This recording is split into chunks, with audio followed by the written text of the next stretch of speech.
Imagine waking up to find your city suddenly patrolled by a federal force 5 times larger than your local police department. Yeah, that is a wild scenario. It is. Welcome to the deep dive. We are jumping right into a situation that unfolded in Minnesota in early 2026. And honestly, the speed at which this escalated is just breathtaking. Truly breathtaking. Here is the 90-second breakdown to get you up to speed. In early January of that year, the Department of Homeland Security launched what they called their largest immigration operation ever. Right, Operation Metro Surge. Exactly, Operation Metro Surge. This meant dropping up to 3,000 federal agents straight into the Twin Cities region. Almost overnight, the area became an explosive flashpoint. And it started really fast. Right away. On January 7th, a 37-year-old U.S. citizen named Renee Good was fatally shot in her car by a federal officer. Which was a massive catalyst. Yeah. Then, just a few weeks later, on January 24th, a second U.S. citizen, an intensive care nurse named Alex Pretty, was pepper sprayed and fatally shot while filming agents. And the fallout from those two events was immediate. Massive. We saw huge protests in the streets, a shockingly high rate of physical confrontations between agents and demonstrators, and a total unprecedented collision between the state government of Minnesota and the federal government in Washington. It really is a staggering chain of events to look back on. And our mission today is to break down exactly what happened on the ground during this surge. Right. We're going to look at the sheer scale of the operation, the massive economic and social fallout it caused for everyday people, and ultimately the intense constitutional battle it sparked. Because this wasn't just a local news story. Not at all. This turned into a massive stress test for the entire legal system. Okay, let's unpack this from the very beginning. Because to really understand the chaos that followed, we have to grasp the size of this deployment. The sheer numbers are, well, they're huge. We are talking about thousands of agents from Immigration and Customs Enforcement, which most people know as ICE and Customs and Border Protection, all surging into one state. But operations like this don't just happen out of nowhere. No, they take serious planning. And they certainly aren't cheap. So how did the federal government actually pull off something of this magnitude? They pulled it off with serious financial backing. Right before this operation, ICE received a massive budget supplement. How massive? $75 billion. $75 billion. Wow. Yeah. To put that into perspective, that cash injection effectively made ICE the highest-funded law enforcement agency in the entire United States. So they were incredibly well-resourced. Exactly. They have the resources, the manpower, and the directive to move fast and hit hard. That is a mind-boggling amount of money to inject into a single agency. So with all that funding and all those agents, what was the actual stated goal? I mean, why target Minnesota in early 2026? Well, the federal government didn't hide their playbook here. They came in with very specific targets. Really? According to statements from President Trump and Department of Homeland Security Secretary Kristi Noem, the operation was necessary to combat what they described as rampant immigration fraud. Right. But more specifically, they were taking aim at sanctuary policies. And for those listening who might not know, sanctuary policies are... Those are policies where local city or state governments decide to limit their cooperation with federal immigration enforcement. Got it. The administration argued that surging agents into the area was the only way to bypass those local roadblocks, secure the region, and apprehend undocumented immigrants. And they moved quickly on that front. Very quickly. The federal government reported making 3,000 arrests during the surge, stating they were actively removing individuals who posed a risk or were in the country unlawfully. Right. So that is the federal mandate. Yeah. They have a massive budget, a clear target, and they hit the ground running. But the reality on the ground was very different. Yeah, looking at how this unfolded on the streets, it quickly turned into something else entirely. Two specific events really set this off and turned a massive enforcement action into a national crisis. The flashpoints. Exactly. The first one happened right at the start, on January 7th. An ICE agent fatally shot a 37-year-old U.S. citizen named Renee Good while she was sitting in her car in Minneapolis. And the government's official stance on that was self-defense, right? Yes. The government officially claimed that the agent acted in self-defense during an encounter.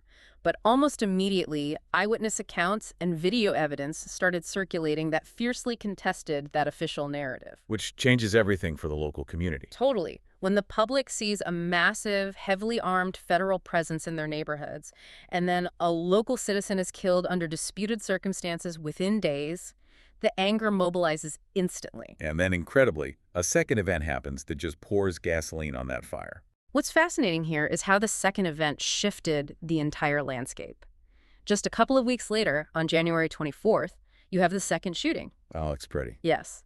Alex Preddy, who is also 37, also a U.S. citizen, and an intensive care nurse. An ICU nurse. Yeah. Someone whose entire career is dedicated to saving lives. Right. And reports indicate he was tackled, pepper sprayed, and shot multiple times by Customs and Border Protection officers. While he was filming them, right? Exactly. The details suggest he was out there filming the officers and had positioned himself between an agent and a woman on the ground when the whole altercation turned deadly. That's just incredibly tragic. It is. Those two shootings completely shattered any sense of normalcy. Operation Metro Surge was no longer viewed by the public as just a large-scale enforcement sweep. It became the epicenter of a massive social uprising. I want to pivot to what that uprising and that massive federal presence actually did to the city. Yeah. Because the economic devastation is just hard to wrap your head around. It's unbelievable. Imagine the impact on your own community if daily commerce just abruptly stopped. I was looking through the financials we compiled, and the sheer amount of money lost is wild. What did this actually cost the region? The economic toll is staggering. In the city of Minneapolis alone, we are looking at over $200 million in financial impacts just in the month of January. $200 million in 1 month. Yes, and that includes $5 million strictly for police overtime to handle the chaos. But when you look statewide, the numbers get even heavier. Hit me with the statewide numbers. Reports show $47 million in lost wages for workers and an unbelievable $81 billion in lost local business revenue. Right, $81 billion with a B. With a B. How does a state lose that much money that fast? Were businesses being directly targeted, or was it just sheer panic? It was a combination, but largely driven by absolute panic. The disruption to daily commerce was total. Give me an example of what that looked like. Think about immigrant-owned business hubs, places like Carmel Mall in Minneapolis. It's usually this incredibly vibrant, bustling center of commerce. Right. Customer traffic there plunged by 75 to 80% almost overnight.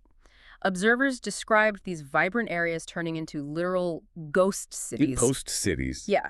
Approximately 80% of immigrant-owned businesses along key corridors in Minneapolis and St. Paul just shut their doors entirely. 80% closed up shop. Yes. They shut down out of fear.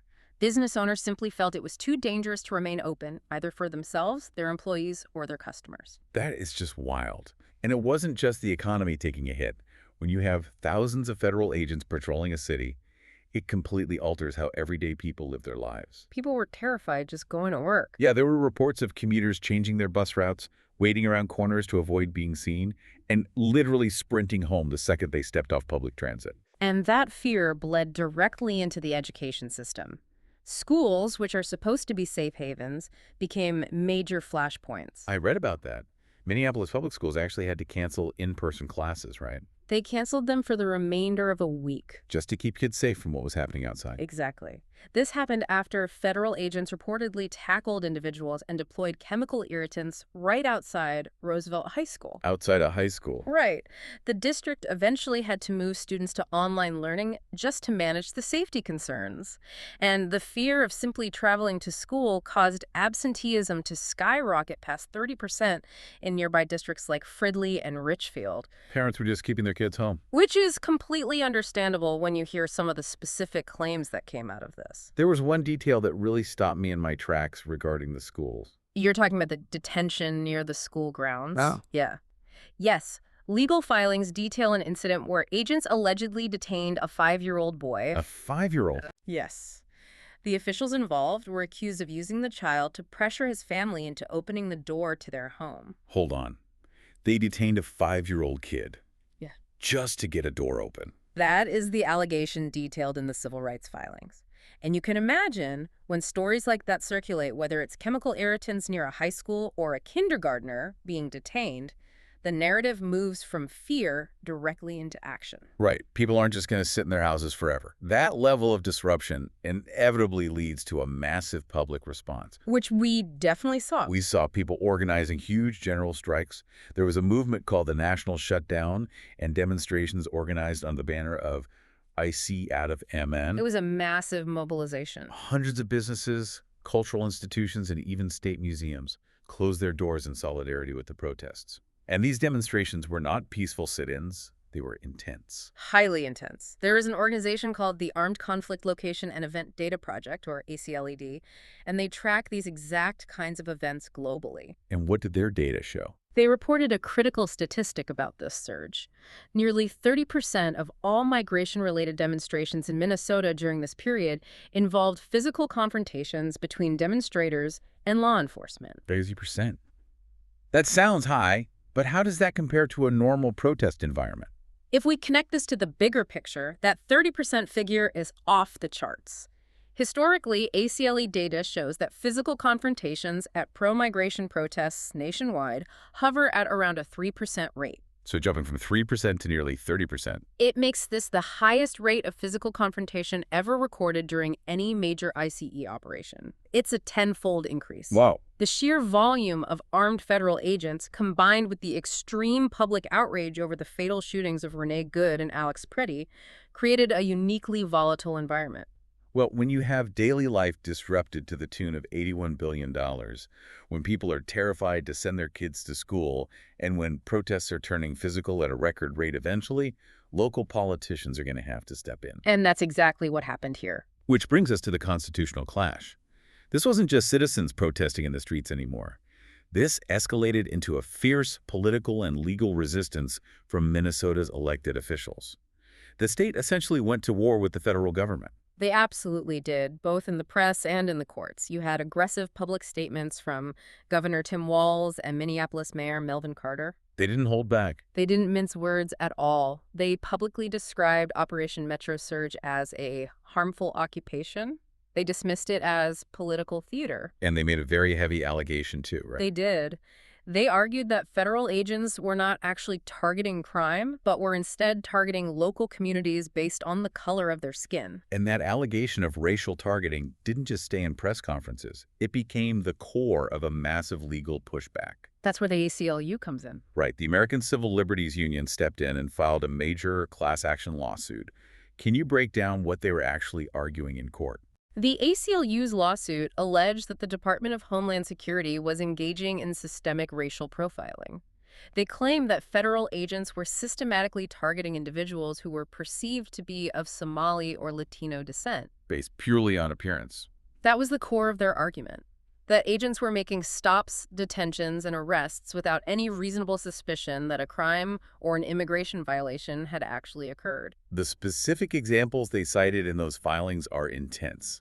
The lawsuit highlights numerous instances of wrongful detentions, and we aren't just talking about undocumented individuals. No, they highlighted cases involving U.S. citizens and legal residents. People claimed they had their actual U.S. passports on them, handed them to the agents, and they still got tackled and shackled. The ACLU argued that agents were actively ignoring explicit legal documentation of citizenship. Naturally, the Trump administration and the Department of Homeland Security strongly pushed back against these local allegations and the lawsuit. How did they defend the operation? They defended the federal officers' actions on the ground by stating that the operation was fundamentally necessary for national security and for enforcing the rule of law in a region that was refusing to cooperate. Right, going back to the sanctuary policies. Exactly. The federal government maintained that its officers were acting entirely within the course of their official duties. And this is a crucial point for the legal battle they asserted, that federal officials are immune from liability under state law.